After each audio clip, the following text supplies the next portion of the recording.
하이델베르크 교리문답 123문입니다. 145페이지에 둘째 청원이 무엇입니까? 이렇게 나옵니다. 제가 한번 읽겠습니다. 하이델베르크 123문. 둘째 청원이 무엇입니까? 아버지의 나라가 임하옵시며입니다. 그분은 말씀과 영으로 우리를 지배하셔서 우리가 그분께 더욱 자신을 복종시키고 의지적인 순종을 지금 이야기하죠. 의지의 변화를 통해서. 그리고 그분의 교회를 보존하고 확장시키며 보존하고 확장시킨다. 이것은 왕적 사역이라고 말씀드렸습니다. 마귀의 사역과 그분에 대항하여 자만하는 모든 폭력을 전멸시키고 마찬가지고요. 거룩한 말씀에 대항하여 고안된 사악한 모든 방침을 전멸시키는 것인데 이때는 그분의 나라가 완전히 완성되고 그분이 만유의 주가 될 때입니다. 우리 지난 시간에는 1항에 대해서 살펴봤는데 이번엔 2항, 그분의 교회를 보존하고 확장시키고 라는 청원에 대해서 이것에 대해서 살펴보겠습니다. 2항은 하나님의 교회를 보존하고 거룩한 지경을 넓혀달라는 청원입니다. 거룩의 지경을 넓히는 것. 이것이 교회가 해야 하는 왕적 사역입니다. 베드로전서 2장 9절에서 너희는 왕같은 제사장이다 라고 할 때 이 왕이라는 개념이 거룩의 지경을 넓히는 것과 함께 거룩함을 보존하는 것을 이야기합니다.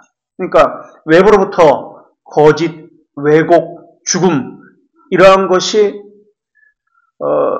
머물지 못하도록 방어하는 것과 우리 안에 있는 것을 제거해내는 것을 이야기합니다. 그래서 교회 내에서도 마찬가지입니다.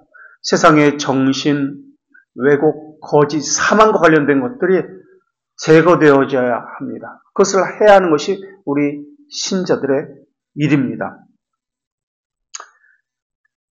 이것을 기본으로 우리 지금 하이델베르크 123문에서는 둘째 청원을 5가지로 분리해서 지금 설명하고 있잖아요.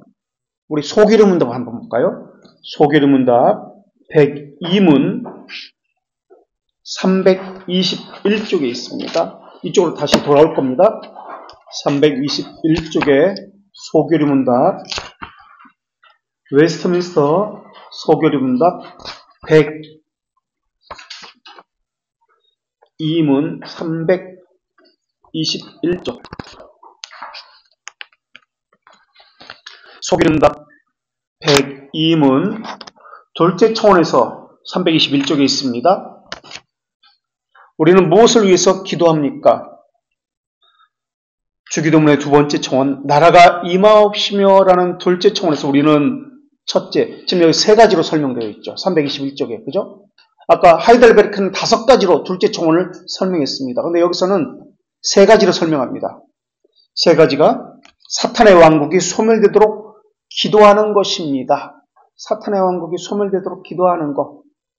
이거 왕적 사역입니다. 두 번째, 은혜의 왕국. 은혜의 왕국이라고 표현되고 있습니다. 그렇죠? 은혜의 왕국. 은혜의 왕국, 사탄의 왕국 이렇게 표현되고 있습니다. 그죠? 은혜의 왕국이 전진하도록 기도하는 것이고 우리와 다른 자가 그 왕국을 일으키고 그 안에 거하도록 기도하는 것입니다. 그리고 또한 왕국이 나오는데 세 번째는 영광의 왕국이 촉진되도록 기도하는 것입니다. 우리 하이델베르크에서는 두 번째 항목에서는 무엇이 여기서는 은혜의 왕국이라고 했는데 하이델베르크에서는 무엇이 보존되고 확장시켜지는 것이라고 그렇게 이야기했죠. 2항에서 하이델베르크 123문에서 교회라고 했습니다. 아, 교회가 은혜의 왕국이구나. 같은 말이구나라는 것을 알 수 있습니다. 은혜의 왕국은 하나님께서 은혜로 통치하는 곳이다. 예수 그리스도께서 머리로 그 백성들을 접붙여진 백성들을 통치하는 곳. 은혜의 왕국이구나. 그것이 교회구나 라는 것을 알 수 있습니다. 그래서 사탄의 왕국, 나라죠. 사탄의 나라, 은혜의 나라, 영광의 나라, 이렇게 소교리 문답에서는 세 가지로 나누고 있습니다. 그래서 사탄의 왕국이 소멸되도록 기도해야 하는 것, 이것이 두 번째 청원입니다. 은혜의 왕국이 확장되도록 기도하는 것이 두 번째 청원입니다. 주기도문의 두 번째 청원, 나라가 임하옵시며 라는 뜻입니다. 그것이. 자, 이번에는 대교리 문답으로 가볼까요? 191문 292쪽에 있습니다. 292쪽에 있는 대교리 문답, 웨스트민스터 대교리 문답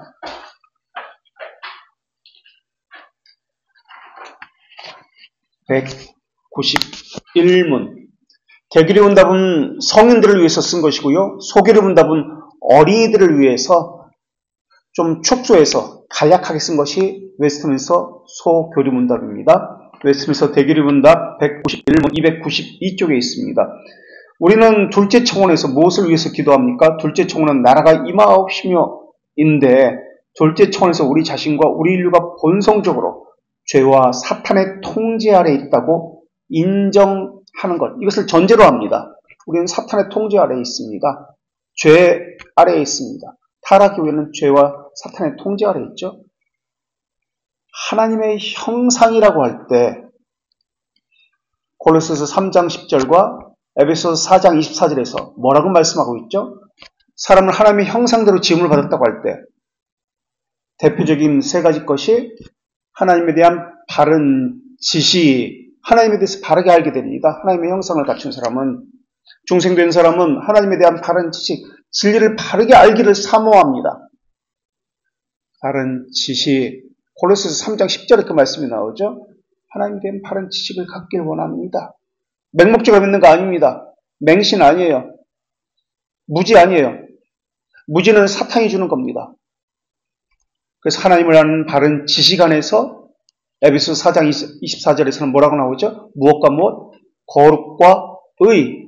거룩은 하나님과의 관계에서 바른 관계를 갖는 것. 이게 거룩이죠. 그리고 이웃과의 관계에서 의로움, 주어야 할 것을 주는 공정함. 이것이 의로움입니다. 이것이 하나님의 형상의 대표적인 것이에요. 바른 지식 안에서의 거룩과 의. 그러나 사탄이 주는 것은 사망입니다. 그럼 구체적으로 무엇이죠? 바른 지식이 아니라 왜곡된 지식 또는 무지 또는 맹신, 사탄이 주는 겁니다. 믿긴 믿어라. 하나님 그렇게까지 배울 필요 없어. 알 필요 없어. 무지입니다. 또 하나님과의 관계에서는 깨어짐이 나타나죠. 그래서 불경건이 나타납니다. 거룩하지 않은. 그리고 의로움은 불의가 나타납니다. 하나님의 형상과는 정반대가 나타나요. 그래서 결론적으로 불순종이 나타납니다. 의지의 갱신을 중생이라고 얘기합니다. 거듭남을 의지의 갱신. 순종하는 것이, 말씀에 대한 바른 지식에 대해서 순종하는 것이 의지의 갱신, 즉 거듭남입니다. 돌이키는 것이죠. 죄로부터 돌이켜 하나님께로 나아가는 것. 그런데 죄를 향하게 합니다. 하나님부터 멀어지게 합니다. 불의를 향하게 하고 무지를 향하게 하고 불경건을 향하게 합니다. 이것이 사탄이 주는 것이죠. 자, 그래서 죄 아래에서 사탄의 통제 아래 있다고 인정하면서 죄와 사탄의 나라가 소멸되기를 기도하는 것입니다. 복음이 세계 곳곳에 전파되고 유대인의 부르심을 받고 이방인의 충만한 수가 들어오기를 기도하는 것입니다. 이게 두 번째 청원의 기도 내용의 뜻이라고 지금 설명하고 있습니다. 그리고 교회가 모든 복음 사역자와 규례로 준비되어지고 부패로부터 깨끗해지고, 부패성, 타락과 부패의 차이가 무엇이죠? 타락은 하나님과의 전적 타락이라고 할 때 우리 장로교 칼빈의 5대 교리죠. 그 중에 하나가 전적 타락인데, 전적 타락은 하나님과의 관계가 깨어졌다는 뜻입니다. 그러니까 거룩과 관련되어지는 것이죠. 거룩. 관계가 깨어진 것. 하나님이 싫은 거예요. 피하는 거예요. 하나님과 하나님의 말씀을 피하여 아담이 죄를 짓고 어떻게 했죠? 숨었나이다. 하나님의 말씀이 싫은 겁니다. 그래서 피하는 거예요. 본능적으로 피하는 거예요. 말씀이 싫어서 숨는 거예요. 그리고 부패는, 타락은 관계의 깨어짐이고 영혼의 기능이 무능력해지는 것. 영혼의 기능이 깨어진 것이에요. 이게 부패입니다. 기능이 고장난 거예요. 망가진 거예요. 기능이 고장난 것. 영혼의 기능. 그래서 영혼의 기능은 지식, 이성, 마인드가 있죠. 마인드. 그리고 또 하나가 하트가 있죠. 이것은 감성과 의지를 이야기합니다. 근데 대표적으로는 의지를 이야기합니다. 그래서 바른 판단을 하지 못합니다. 마인드, 지성이, 바른 이성이 없어요. 하나님에 대한 바른 지식이 없기 때문에 바른 판단을 하지 못하고 자기중심적인 판단을 하고 자기중심적인 생각을 합니다. 자기 이익과 관련해서. 이것이 부패성으로 나타나는 것입니다. 그래서 극단적 이기심이라고 어거스틴은 이야기했죠. 이것을. 극단적 이기심으로 나타납니다. 자기중심적인 생각. 하나님과는 관계가 없이. 그래서 열심을 내는데 게으름이라는 것은 아무것도 하지 않는다는 뜻이 아니라 무엇이다? 아무것도 하지 않는다는 뜻이 아닙니다. 게으름은 무엇이다? 자기 하고 싶은 것만 하는 거예요. 그건 열정을 내는 거예요. 대신 영적 선을 향해서 하나님을 향한 것에 대해서는 아무것도 하지 않는 것. 하기 싫어하는 것. 이게 게으름입니다. 자기가 하고 싶은 것은 열심히 합니다. 아주 몸을 바쳐서 모든 것을 다 내가지고 하는 것. 이게 게으름이에요. 그러나 영적 선을 향해서는 아무것도 하기 싫어하는 것. 왜냐하면 영혼의 기능이 부패해졌기 때문에, 망가졌기 때문에 그렇습니다. 자, 계속해서 두 번째 청원.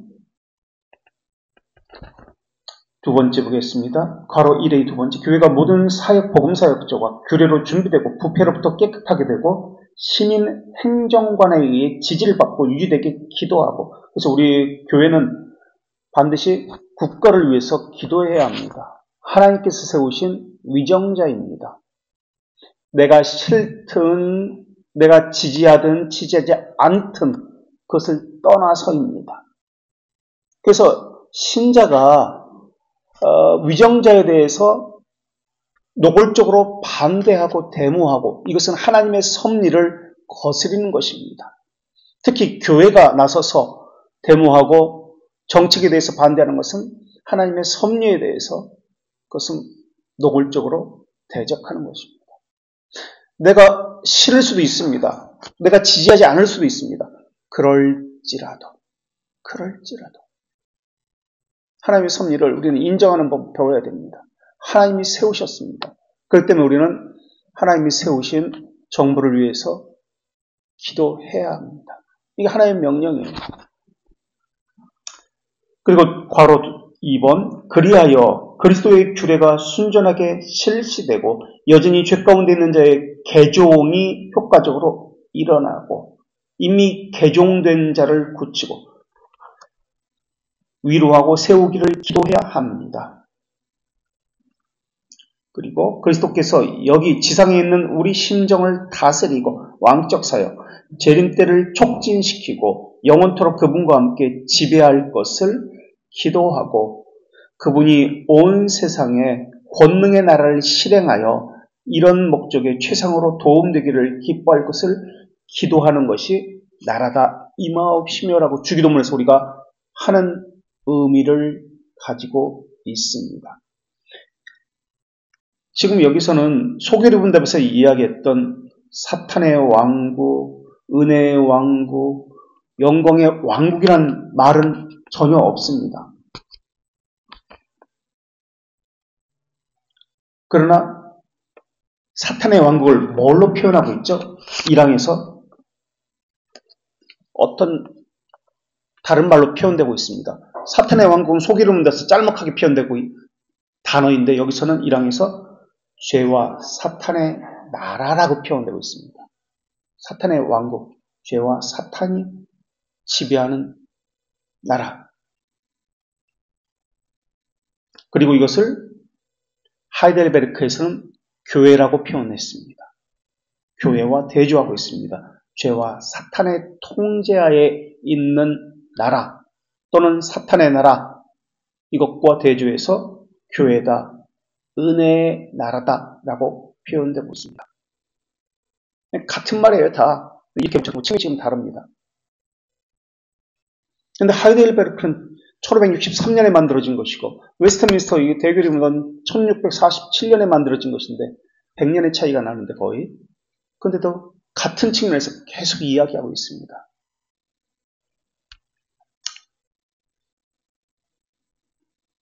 하나님의 교회는 불가시적 교회로 불리기도 하고 두 가지 교회가 있죠. 그죠?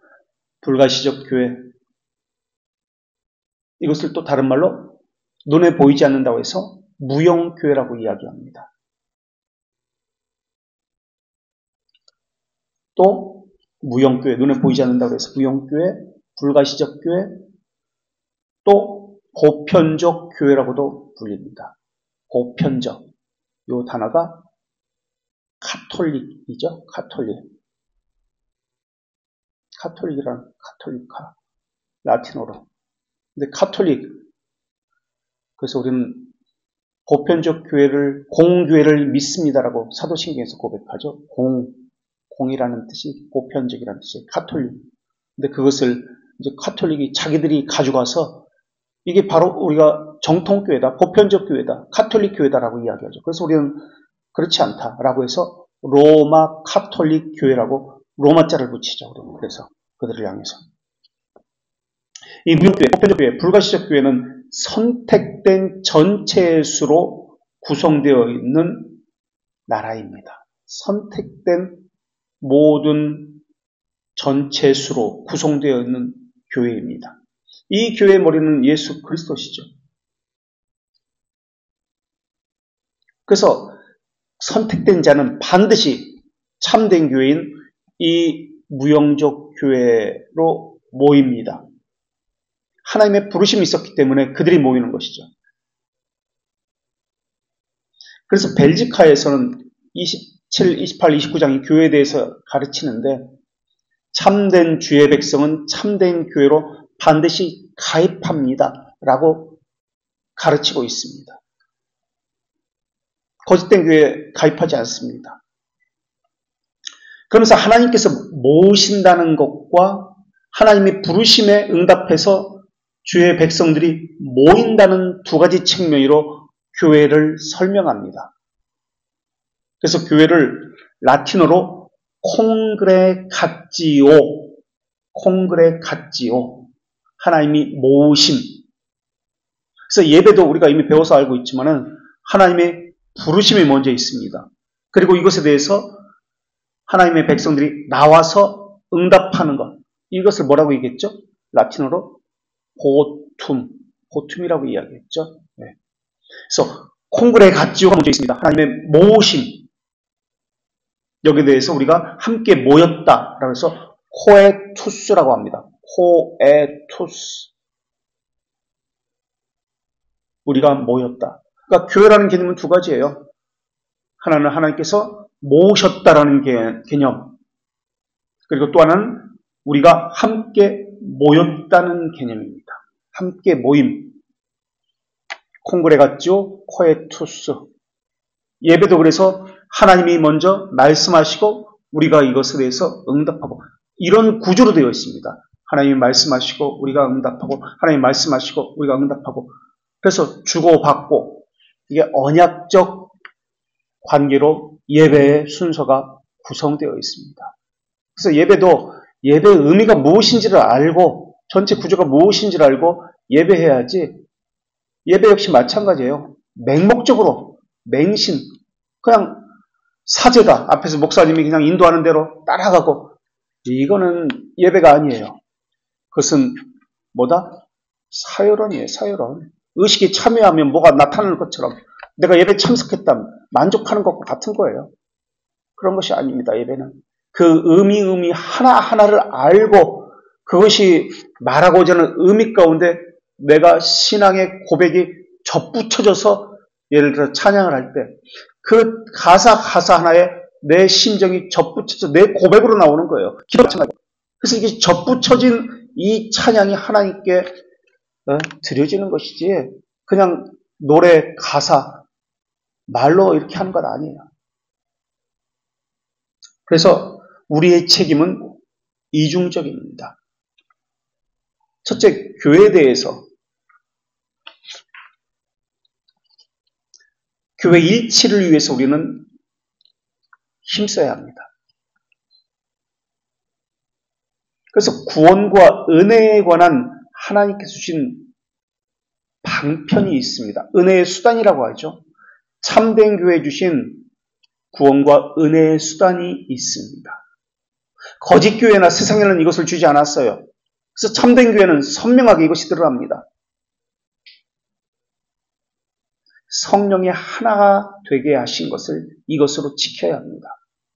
믿음의 교리, 우리 믿음의 내용을 가지고, 신앙 고백이죠. 믿음의 내용을 가지고 우리가 하나로 성령의 하나 되게 하신 것을 지켜야 합니다. 그래서 믿음의 일치성을 이야기해요. 그래서 한 믿음, 한 성령이라고 그렇게 성경에서 표현하고 있죠. 이것을 지켜야 하는 것이 첫 번째고요. 교회에 대하여. 그리고 두 번째는 교회 안에서입니다. 동일한 지체로서 서로를 세우기 위해서 봉사해야 합니다.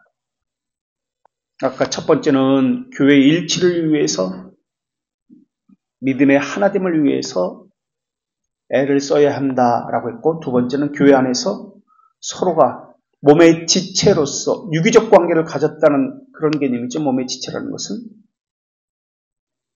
서로를 세우기 위해서 봉사해야 합니다. 이것을 성도의 교제라고 이야기합니다.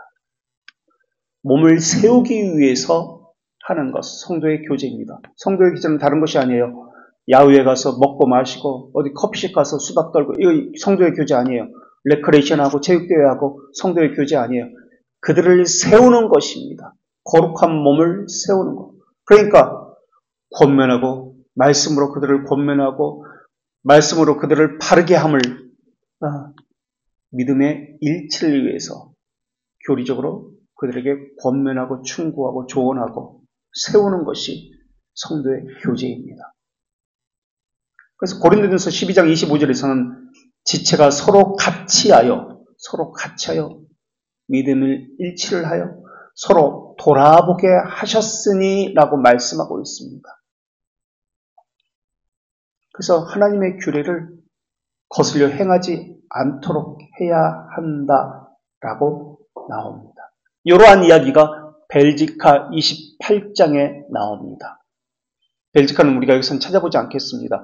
교회를 할 때, 우리는 지금 주기도문 하기 때문에 교회를 할 때 27, 28, 29장을 살펴보는데요. 그때 하기로 하겠습니다. 28장. 그러면서 28장에는 벨지카 교회의 표지 3가지가 나옵니다. 교회의 표지 3가지는 우리가 잘 알고 있는 것이죠. 무엇이죠? 참된 교회의 표지. 순전한 말씀의 선포가 있어야 되고요.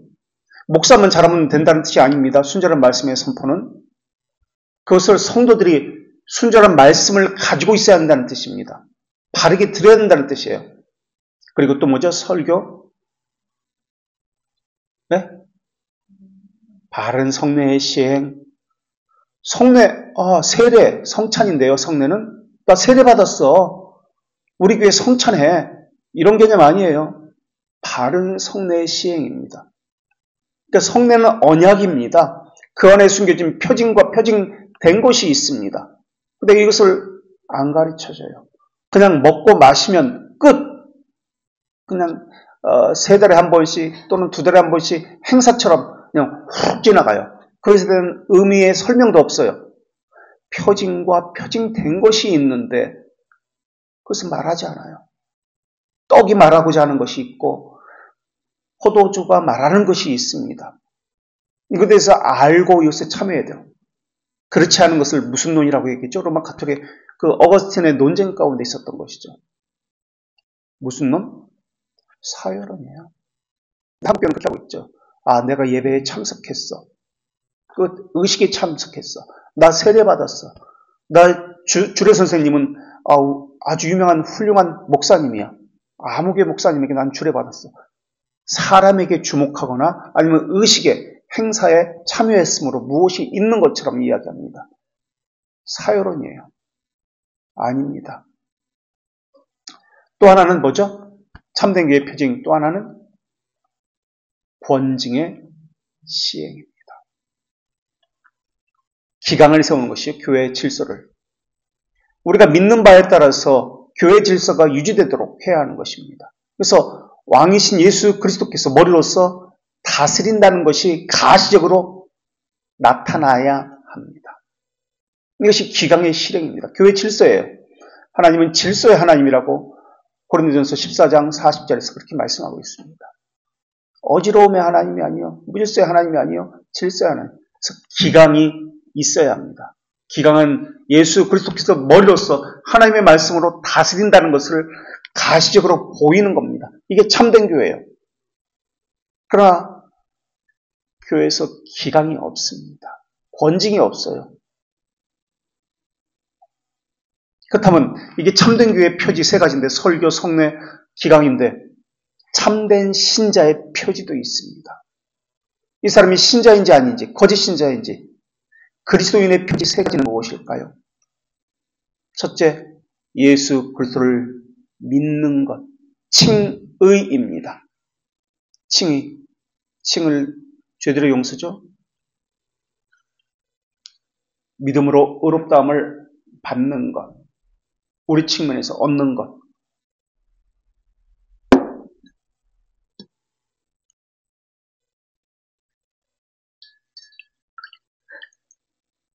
두 번째가 거룩한 삶으로 죄를 죽이는 것, 피하는 것, 성화입니다. 거룩한 삶으로 죄를 피하고 죽이는 것, 성화입니다.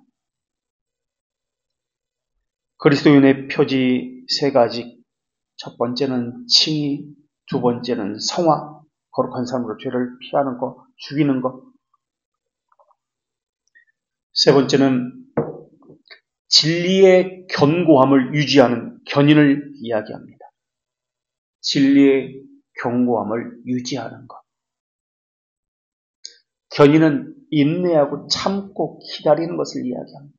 그래서 하나님의 자녀는 반드시 성령께서 그 사람과 함께하고 그 사람을 지키기 때문에 인내합니다.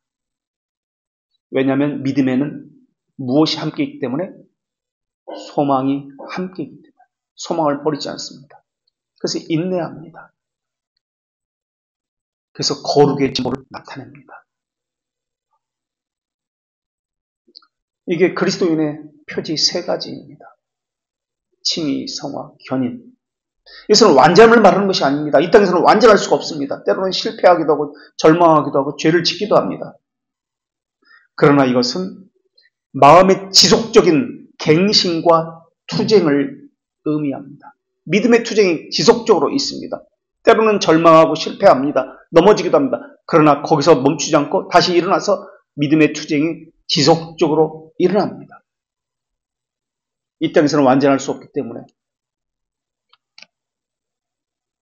또 그리스도인이라는 말의 의미는 그리스도인, 어떤 뜻을 가지고 있죠? 그리스도인. 그리스도인은 당신은 왜 그리스도인입니까?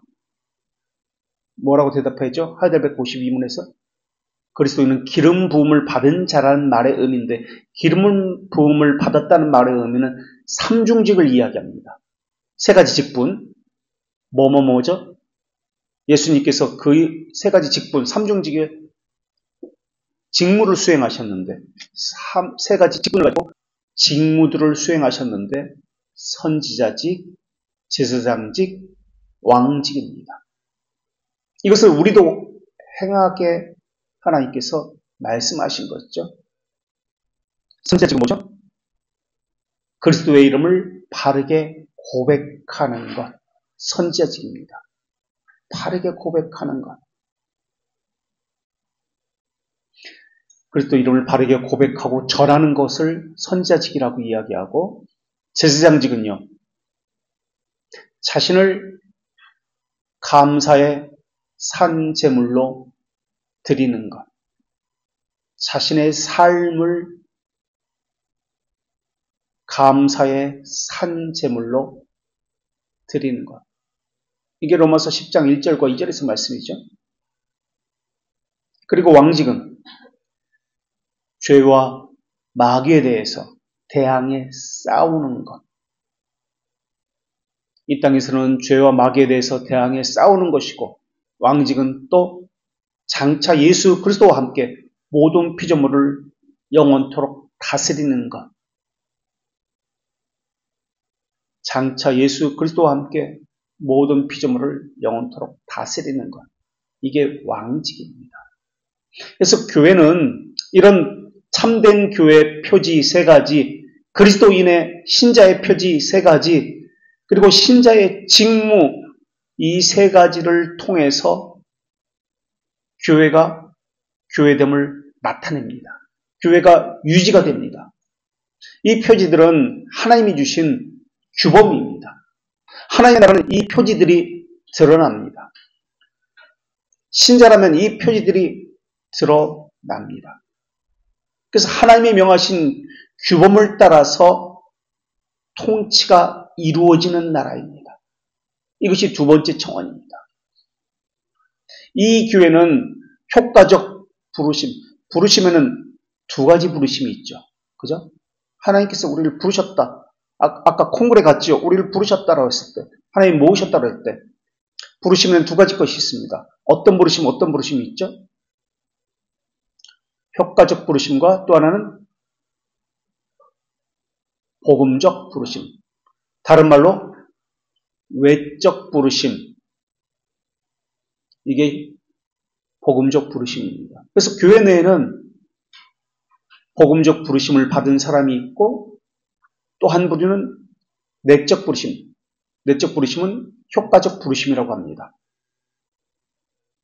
복음적 부르심은 외적 부르심이라고 합니다. 이 두 부류가 함께 있습니다. 그렇다면 참된 신자는 누구죠? 복음적 부르심을 받은 사람입니까? 아니면 효과적 부르심을 받은 사람입니까? 효과적 부르심을 받은 사람입니다. 효과적 부르심은 유한 부르심이라고도 이야기하죠. 그렇다면 복음적 부르심을 외적 부르심이라고 이야기하고, 효과적 부르심 또는 유한 부르심 또는 내적 부르심이라고 하는데, 이 내적 부르심과 외적 부르심의 차이가 무엇일까요? 둘 다 말씀으로 부르심을 받습니다. 그러나 어떤 차이가 있죠? 유한 부르심에는 말씀과, 우리가 아까 찾아본 것처럼 말씀과 영으로 부르심을 받습니다. 말씀과 영으로 부르심을 받습니다. 그러나 외적 부르심, 복음적 부르심은 말씀으로만 부르심을 받습니다. 성령의 역사가 없어요. 그러나 참된 부르심은 말씀과 영으로 부르심을 받습니다.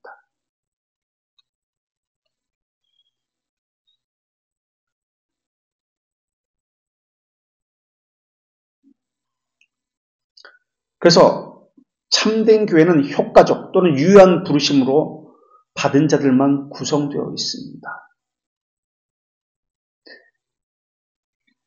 이 땅의 교회는 참된 신자로만 구성되어야 합니다라고 주장하는 사람들이 있었는데, 이 땅의 교회는 참된 신자로만 구성되어야 합니다.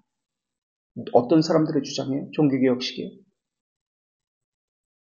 어떤 사람들의 주장이에요? 이 땅의 교회는 참된 신자들로만 구성되어 있습니다. 그러나 우리는 복음적 부르심을 받은 사람도 함께 구성되어 있습니다라고 그렇게 가르치죠. 그래서 알곡과 가라지가 함께 있습니다라고 가르칩니다. 그러나 그들은 참된 신자로만 구성되어 있어야 합니다. 그래서 유아 세례를 부정합니다. 제세례파 그렇죠?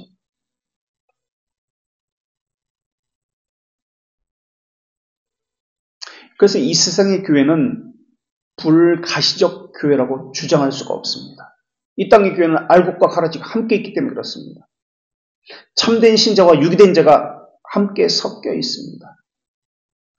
그럼 참된 신자란 무엇인가? 이 땅에서는 참된 신자가 있을 수가 없는데, 완전한 신자죠. 완전한 신자가 있을 수가 없는데, 참된 교회, 개혁된 교회, 개혁교회라는 말의 의미는 무엇인가? 부족합니다. 완전할 수 없습니다. 그렇지만 참된 교회를 추구합니다. 순전한 교회가 되기 위해서, 순전한 신자가 되기 위해서 추구합니다. 이 뜻이 개혁교회라는 뜻이고요. 참된 신자라는 뜻이에요. 그래서 순전함을 보존하기 위해서 거룩의 지경을 넓혀가기 위해서 열심히 노력합니다. 우리 대규리문답 236쪽에 있는 61문을 볼게요. 236페이지 61문 대규리문답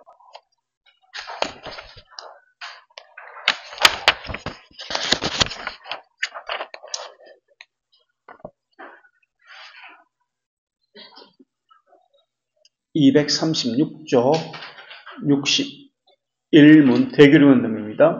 웨스트민스터 대규리문답.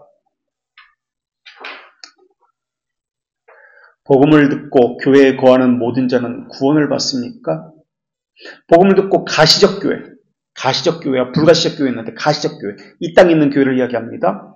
가시적 교회에 거하는 모든 자는 구원을 받지 못합니다.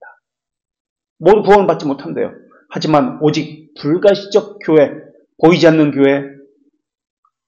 교회의 참된 일원만 구원을 받습니다. 가시적 교회는 무엇입니까? 62문. 가시적 교회는 유형교회, 눈에 보이는 교회는 이 땅에 있는 교회인데 모든 세대와 세상의 모든 곳에서 참된 종교를 고백하는 자와 그의 자녀로 구성되어집니다. 그래서 우리는 유아세를 인정하는 거예요. 언약에 의해서 세례를 받기 때문에 그렇습니다.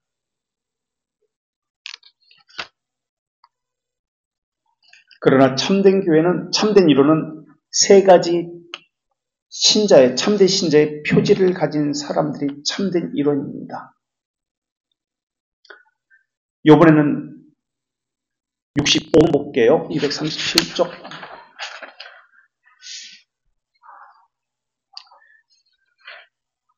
우선 64번부터 불가시적 교회가 무엇입니까? 불가시적 교회, 무형교회는 그 머리이신 그리스도 안에 하나로 모였고 하나로 모이는 선택된 모든 이론을 말합니다. 65문 불가시적 교회의 이론들이 그리스도에게 받는 혜택이 무엇입니까? 이제 혜택을 이야기합니다. 우리가 교회에서 받는 혜택이 무엇이냐? 이 유익이 무엇이냐?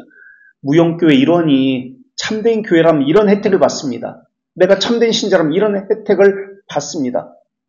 거짓된 신자라면 이런 혜택을 받지 못합니다. 그것을 이야기해요. 그리스도에게 받는 혜택은 은혜와 영광 가운데 그분과 연합과 교제를 즐기는 것입니다. 연합은 일치를 이야기해요. 믿음의 일치.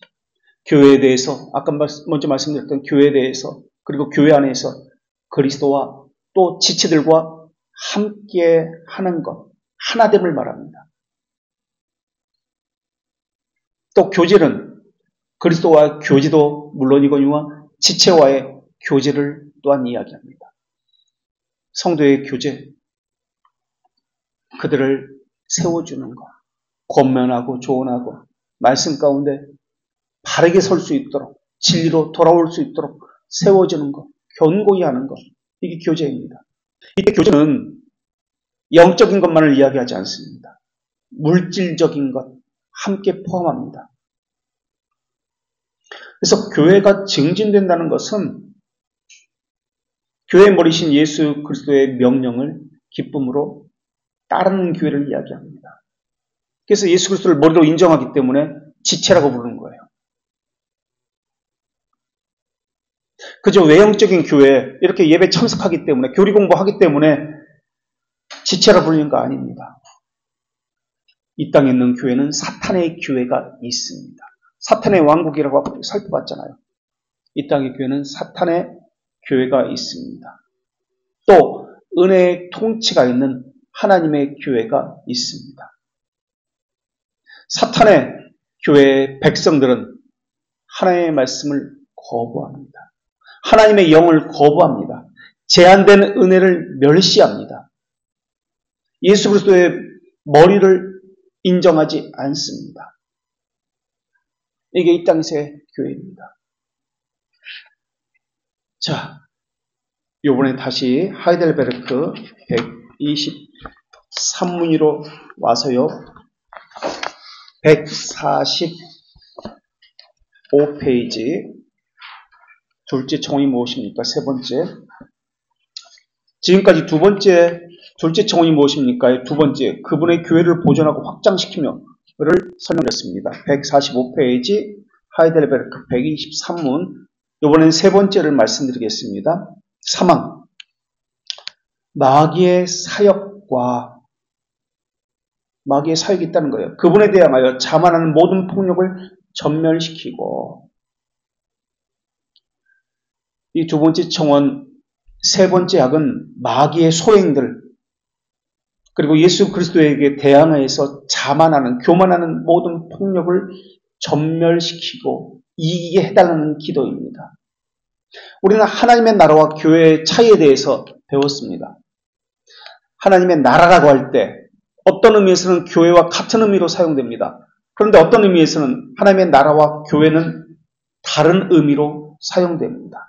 그래서 나라는 다스림, 정의의 심판이라는 개념이 강한 측면에서 나라라고 썼다면, 교회라는 것은 어떤 측면이 드러나는 것을 교회라고 썼느냐면 자기 부인, 훈련, 보존의 의미가 강하게 나타나기 때문에 교회라는 단어를 씁니다. 나라라고 쓸 때는 다스림, 정의의 심판이 분명하게 드러나기 때문에 하나님의 나라라는 단어를 쓰고요. 교회라는 단어를 쓸 때는 자기 부인, 훈련, 보존의 의미가 강하게 나타나기 때문에 교회라는 단어를 씁니다. 그런데 주기도문에서는 어떤 개념이 강하기 때문에 교회라고 쓰지 않고 나라가 임하옵시며라고 썼다라는 것을 알 수 있습니다. 같은 말입니다. 교회가 임하옵시며라고 써도 되는데 교회가 임하옵시며라고 쓰지 않고 나라가 임하옵시며라고 썼습니다. 왜? 하나님의 심판, 정의의 통치가 강하게 나타나기 때문에, 하나님의 다스림이 강하게 나타나기 때문에 권능의 나라와 관련해서, 또 은혜의 나라와 관련해서, 영광의 나라와 관련해서, 또 사탄의 나라와 관련해서 나라가 임하옵시며라고 썼습니다. 아버지의 나라가 임하옵시며라고 썼습니다. 그래서 나라에는 왕이 있습니다. 그들을 다스리는 법률, 법규가 있습니다. 그리고 그들의 통치를 받는 백성이 있고, 그리고 그 법에 그 왕의 권위가 있습니다. 이 네 가지 것이 그 나라를 구성하고 있습니다. 또 싸워야 하는, 나라를 지켜야 하는, 이것을 전복시키고자 하는 적들이 있습니다. 이것을 우리는 악의 삼총사라고 했습니다. 무엇과 무엇이죠? 세 가지는 악의 삼총사. 146쪽을 볼까요? 127문 바로 옆에 있습니다. 127문 여섯 번째 청원인데요. 이 양의 밑줄 친 것. 이외에도 우리의 운명의 적인 삼총사가 있습니다. 사탄, 세상, 우리 육체입니다. 사탄이, 세상의 가치관이, 우리 육체의 정욕이 계속해서 끊임없이 우리를 공격합니다. 악의 삼총사. 이것이 우리의 적인데 이들과 영적 전투를 벌여야 합니다. 계속 싸워야 되는 거예요. 이것을 이기는 법은 성령의 검인 하나님의 말씀에는 없습니다. 그래서 하나님의 나라의 법은 하나님의 말씀입니다. 그리고 그 법을 인정하고 순종하는 백성들로 이루어졌고 그 권위를 인정하는 사람들이 그 나라 백성입니다. 그리고 교회는 그리스도의 순전한 신부로서 끝까지 순결함과 거룩함을 지켜야 합니다. 그리고 교회에서는 교회의 측면이 아까 훈련, 자기 부인, 견인과 같은 것이 있었다고 했습니다. 그래서 그 나라 백성은 그 교회에서 훈련을 받습니다. 하나님 나라에 합당한 자로 장차 있을 천국에 들어가기에 합당한 자로 훈련을 받고 빚어져 갑니다. 이게 그 나라 백성입니다. 그래서 교회에는 견인이 필요합니다. 영혼의 기능이 섞게 된 자들이 중생된 자들이 훈련을 교회에서 받습니다. 무조건적인 훈련 아니에요. 무조건적인 순종 아닙니다. 하나님의 말씀과 하나님의 통치 방법에 대한 순종에 대한 훈련입니다. 이것을 우리는 은혜의 방편이라고 이야기합니다. 말씀의 훈련을 받습니다. 기도 훈련을 받습니다. 성례 훈련을 받습니다. 교회 질서를, 기강을 지키는, 복종하는 훈련을 받습니다. 그래서 우리 교회에서 가장 중요한 훈련이 묵상 훈련입니다. 말씀과 함께하는 것, 말씀에 순종하는 것. 이것은 우리만 한 게 아니에요. 우리 교회만 특별하게 하고 있는 것이 아닙니다. 청교도의 전통이고 장로교의 전통이 묵상 훈련입니다. 하나님과 함께 산다는 것이 무엇인지를 배우는 훈련입니다. 그래서 우리 교회는 묵상을 해야만 등록 교인이 됩니다. 그래서 우리 교회는 등록 교인이 하나도 없습니다. 여기까지. 혹시 질문이나 하신 말씀